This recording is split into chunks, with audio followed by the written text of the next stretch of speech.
अध्यक्ष महोदय, कड़वा सच सुनने की आदत डालिए। हकीकत का आईना दिखा रहा हूं और आंकड़ों के साथ दिखा रहा हूं। मैं महाराष्ट्र की महाविकास अघाड़ी की भी पोल खोलने वाला हूं। हमारी संस्कृति को किस तरह से बर्बाद किया जा रहा है। छोटी छोटी किरानों की दुकान के ऊपर अब वाइन बेचा जाने वाला है। अपनों का देश कैसा होगा, ये राष्ट्रपति जी के भाषण को सुनकर ऐसा लग रहा था, लेकिन हकीकत क्या है मैं अध्यक्ष जी मैं आपको बताना चाहता हूं और शुरुआत करता हूं उन गरीबों से जिनके आंखों के अंदर आपने 6 साल पहले एक सपना दिखाया था। 2015 के अंदर हमने देश भर के अंदर वो होर्डिंग्स देखे थे जिसके ऊपर मोदी जी की तस्वीर थी और ये लिखा हुआ था कि 2022 तक हर बेघर को हम घर देंगे प्रधानमंत्री आवास योजना के तहत। मैं देश के आंकड़ों के बारे में नहीं कहता हूं, लेकिन मेरे अपने जिले के मैं आंकड़े बताता हूं जो आपको चौंका देंगे। 80,000 लोगों ने आवेदन किया, गरीब लोग जिनको ये उम्मीद थी कि हमको एक घर मिलेगा क्योंकि मोदी जी कह रहे हैं। 52,000 लोग एलिजिबल हुए, 52,000 लोग क्वालिफाई हुए हैं। और मैं आपको बताऊं कि जनवरी 2022 8 दिन पहले तक का आंकड़ा 22,000 लोग एलिजिबल हुए और उसमें से दिए कितने गए घर? 355 लोगों को घर दिए गए हैं। मैं औरंगाबाद जिले की बात कर रहा हूं।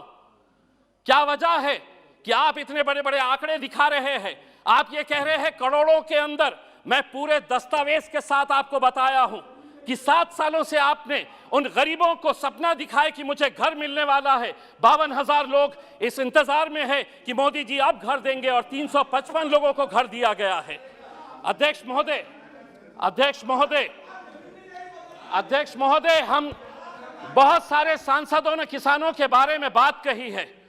बहुत सारे भारतीय जनता पार्टी के जो महाराष्ट्र से आने वाले सांसद हैं, उन्होंने किसानों के बारे में बात की और बताया कि सरकार किसानों के ताल्लुक से क्या अच्छे कदम उठा रही है। मैं उस सरकार से पूछना चाहता हूं कि मेरे अकेले महाराष्ट्र राज्य के अंदर जनवरी 2021 से लेकर नवंबर 2021 तक 11 महीनों के अंदर 2498 किसानों ने आत्महत्या की है। क्या वजह है इन किसानों की? अगर आप इतना उनके बारे में कह रहे हैं कि हम किसानों के लिए ये किए हैं, तो ये 2,500 किसान क्यों आत्महत्या कर रहा है? अध्यक्ष महोदय, ये small micro financing companies, private companies, banks loan नहीं दे रही, किसान उन प्राइवेट कंपनीज के पास जा रहा है जिसका इंटरेस्ट रेट इतना ज्यादा हो जाता है, किसान की फसल बर्बाद हो जाती है, पैसा नहीं। और जब वो वसूल करने के लिए किसान के पास जाता है तब उसको ये पता चलता है कि मेरे पास तो कुछ नहीं, तो वो आत्महत्या कर लेता है। आज देश भर के अंदर डुप्लीकेट फर्टिलाइजर्स, पेस्टिसाइड्स का एक धड़ल्ले से कारोबार चल रहा है, उसके ऊपर रोक लगाने की जरूरत है। सुनिए आप, मैं हकीकत बता रहा हूं, आपको आईना दिखा रहा हूं। अध्यक्ष महोदय, कड़वा सच सुनने की आदत डालिए। हकीकत का आईना दिखा रहा हूं और आंकड़ों के साथ दिखा रहा हूं। मैं बेरोजगारी के बारे में आपने कहा कि 60 लाख लोगों को आप रोजगार देंगे। अध्यक्ष महोदय, जो इस देश की centre for monitoring Indian economy है, उसने कहा है कि इस देश के अंदर अभी दिसंबर का आंकड़ा उसने बताया है कि 53 मिलियन लोग बेरोजगार है। यहां पर आप 60 लाख कहां से देंगे? आप लोग 60 लाख बताइएगा किस कंपनी के अंदर देने वाले? अध्यक्ष महोदय, 2 मिनट का वक्त तो आपको देना। अध्यक्ष महोदय, आज मैं अगर भारतीय जनता पार्टी के बारे में कहा तो महाराष्ट्र की महाविकास अघाड़ी की भी पोल खोलने वाला हूं।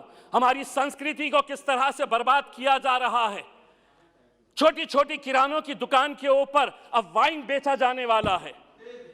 शिवसेना के एक नेता कहते हैं कि नहीं, वाइन के अंदर नशा नहीं है, तो राष्ट्रवादी कांग्रेस के एनसीपी के एक वरिष्ठ नेता कहते हैं कि बाहर के देशों के अंदर लोग पानी नहीं पीते, वाइन पीते हैं। बाहर के देशों के अंदर और हमारे राज्य के अंदर फर्क यह है कि हमारे राज्य में छत्रपति शिवाजी महाराज ने जन्म लिया था।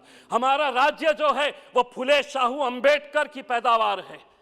वहां पे आप बच्चों के हाथ में वाइन की बोतल दे रहे, कल वही वाइन की बोतल हटेगी तो बियर की बोतल पकड़ेगा, बियर के बाद वो विस्की पकड़ेगा। चंद पैसे कमाने के लिए अगर महाराष्ट्र सरकार ये कर रही है तो राष्ट्रपति और केंद्र सरकार ने उन्हें बताना चाहिए कि आप ये संस्कृति को इस तरह से। अध्यक्ष महोदय, 1 मिनट।